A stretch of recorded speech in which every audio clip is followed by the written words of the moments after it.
Bi an bɛ arabadonna mɛkalo tile 5 an balima o bisimila malak juga don kibaru kɛnɛ kan. Bi kibara minnu b'an bolo ka da kulo kan o de ye Madame Sise Alima ni a yɛrɛla k'a fɔ ko ale kɔni kun kɔnɔma don den 7 la a jiginna den kɛra den 9 ye. Kibara minnu sera ma olu kɔni y'a yɛrɛ k'a fɔ ko Madame Sise Alima ale kɔni ye Tombouctou ka ye ni a ka kɔnɔmaya kɔni nana se yɔrɔ dɔ la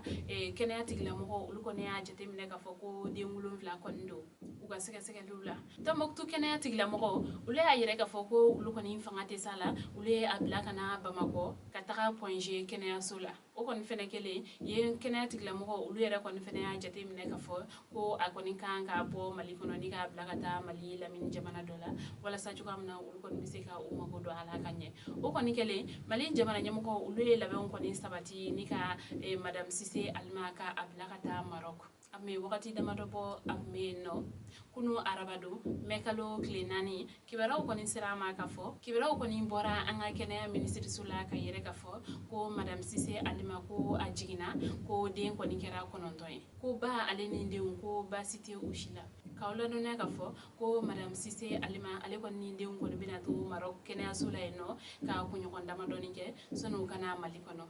ba ale ni denw ala ka se ni u bɛɛ ɲuman ye an ma Mali la yan.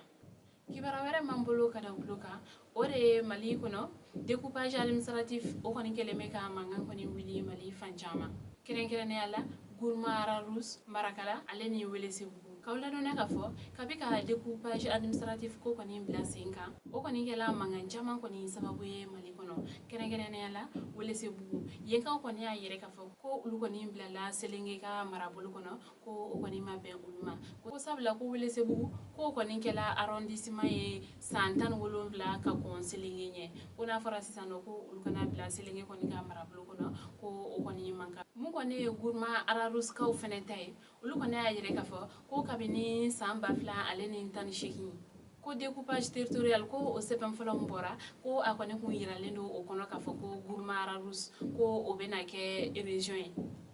découpage territorial in kɔni y'a yɛrɛ k'a fɔ ko Marakala ko o kɔni fɛnɛ bɛ Diyoro ka mara kɔnɔ ko découpage administratif ko o sɛbɛnkɔrɔlen min kɔni tun bɛ yen nɔ kabini san 2018 ko o kun y'a yɛrɛ fɛnɛ ko Marakala bɛna kɛ cercle ye ni dugulamɔgɔ ninnu kɔni ka fɔ la ko découpage territorial min kɔni filɛ nin ye ko a kɔni kɛra ɲɛnawoloma ye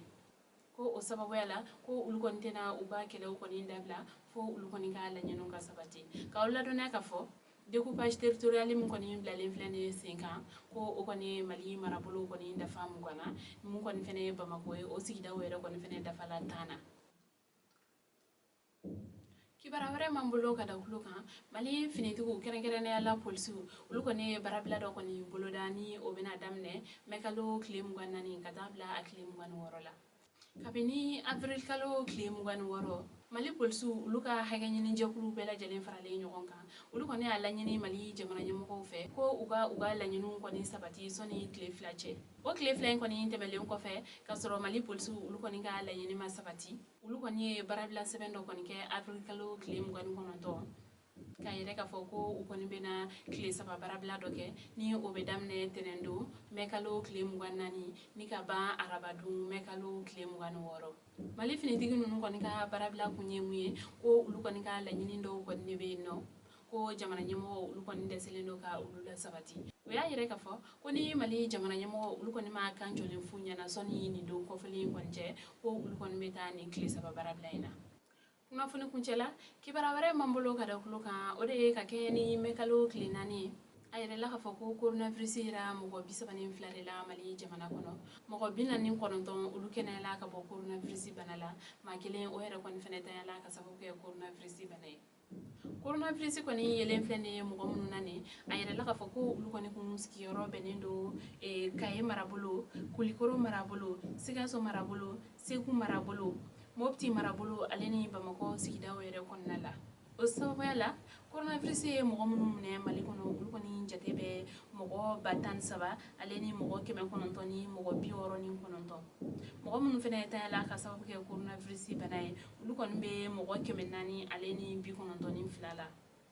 minnu fɛnɛ kɛnɛyala ka bɔ coronavirus bana la olu kɔni bɛ mɔgɔ 80,800 ale ni mɔgɔ 8 na o sababu yala ali bi mali jamana nyimgo ulu kon ba la nyini bela jele kon kele na fe be ka sanya walo matrafa wala sa chugam na am ska coronavirus bana kele ka bo mali jamana kono ambal ma woni ne kuye aka bi don kibaru e kada akuluka ani ce aka kuluma jola o kan be an jona wore